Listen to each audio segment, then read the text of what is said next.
বজালীৰ পাঠশালাত কৰ্মযোগী ধনেশ্বৰ তালুকদাৰ আৰু সভ্য তালুকদাৰ স্মৃতি সংৰক্ষণীৰ তৰফৰ পৰা 2025 চনৰ কৰ্মযোগী আৰু বজালী প্ৰাণ বঁটা প্ৰদান।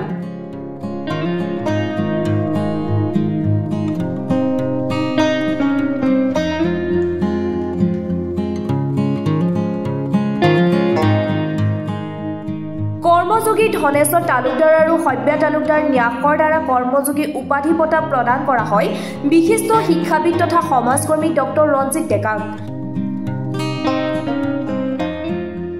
এইবাৰৰ নতুনকৈ সংযোজিত কৰা বজালী প্ৰাণ উপাধি বঁটা প্ৰদান কৰা হয় শিল্পী সাহিত্যিক পেঞ্চনাৰ মুনীন্দ্ৰ নাৰায়ণ গোস্বামীক। বজালীৰ ডুমুৰিয়াত কৰ্মযোগী ধনেশ্বৰ তালুকদাৰ আৰু সভ্য তালুকদাৰ স্মৃতি সংৰক্ষণী সভাত প্ৰদান কৰে উক্ত বঁটা।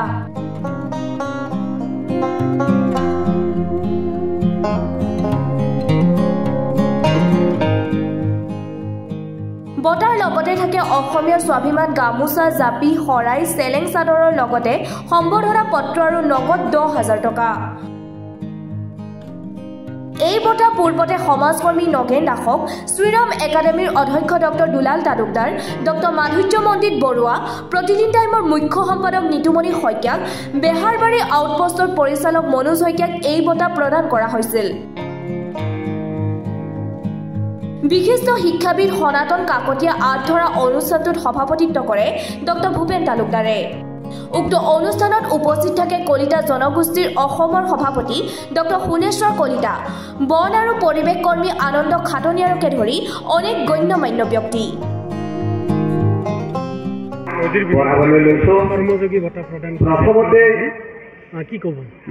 আমি আনন্দিত হৈছোঁ আমাক বঁটা প্ৰদান আৰু আমাৰ দায়িত্ব বাঢ়িল বুলি অনুভৱ কৰিছোঁ আৰু পৰম আন্তৰিকতাৰে ৰাইজক সেৱা জনাই বঁটা গ্ৰহণ কৰি অনুভৱ কৰিছোঁ আমি আৰু অধিক কাম কৰিব লাগিব। কাৰোবাক যদি বঁটা প্ৰদান কৰা হয়, বঁটা প্ৰদান কৰি এই কথা কোৱা হয় যে আপুনি এইভাৱে আগবাঢ়ক, আপোনাৰ কামক আমি স্বীকৃতি দিলোঁ আৰু আপোনাৰ ওচৰত আমি আস্থা স্থাপন কৰিলোঁ। গতিকে আমাৰ ওপৰত আস্থা স্থাপন কৰিছে আৰু আমি পৰম আন্তৰিকতাৰে কাম কৰিম বুলি সকলোৰে আশীৰ্বাদ বিচাৰিছোঁ। মোৰ পিতৃদেৱৰ মৃত্যু হৈছিল 2019 চনত 22 ফেব্ৰুৱাৰীত আজিৰ দিনটোত, আৰু মাতৃৰ মৃত্যু হৈছিল 2021 চনৰ 1 ছেপ্টেম্বৰত। যেতিয়া পিতৃদেৱতাৰ মৃত্যু হয় তেতিয়া আমি এটা কথা ভাবিছিলোঁ, আলোচনা কৰিছিলোঁ যে কোনো মানুহ জীয়াই নাথাকে, পিতৃক আমি জীয়াই ৰাখিব লাগিব। কিয় যি কষ্ট কৰি আমাৰ ঘৰখন গঢ়িছিল, সমাজত তেওঁ সম্পৃক্ত হৈছিল, সেই অন্তত কামখিনি ৰাইজে জানিব লাগিব। অত্যন্ত কষ্টৰ মাজেৰে 6জনী ছোৱালী 2জন ল'ৰাক পঢ়া পাতি কৰি সমাজত প্ৰতিষ্ঠা কৰিবলৈ প্ৰচেষ্টা চলাইছিল। আৰু তেওঁ ইমানেই শান্ত মানুহ আছিল, মই তেওঁৰ ল'ৰা হিচাপে নহয়, যে তেওঁৰ যিটো শান্ত স্বভাৱ এইটো গম পাই যেতিয়া বিহু আহে, মাঘ বিহু আহে, তেতিয়া ইয়াৰ ৰাইজে তেওঁক সেৱা কৰিবলৈ আহে। অথচ তেওঁৰ কোনো ৰাজনৈতিক প্ৰভাৱ নাছিল, তেওঁ দুখীয়া আছিল, অৰ্থনৈতিকভাৱে সচ্ছল নাছিল, তথাপিও তেওঁৰ কিবা সমাজত এটা প্ৰভাৱ আছিল যে তেওঁক সেৱা কৰিবলৈ আহে, তেওঁৰ আশীৰ্বাদ লয়। আৰু আমি ভাবিছিলোঁ যে তেওঁক জীয়াই ৰাখিব লাগিব, তেওঁৰ যি কৰ্মৰাজি সেই কৰ্মৰাজি ৰাইজে জানিব লাগিব। তেওঁ ইমানেই কষ্ট কৰিছিল যে শুবলৈ মাত্ৰ 2 ঘণ্টা বা 2.5 ঘণ্টাহে সময় পাইছিল।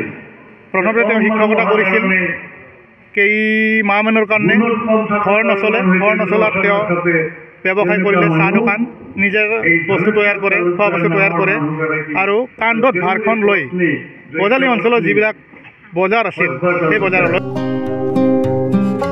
বজালীৰ প্ৰতিবেদকৰ সহযোগত নিউজ এক্সপৰ্ট মাছমি নিউজ।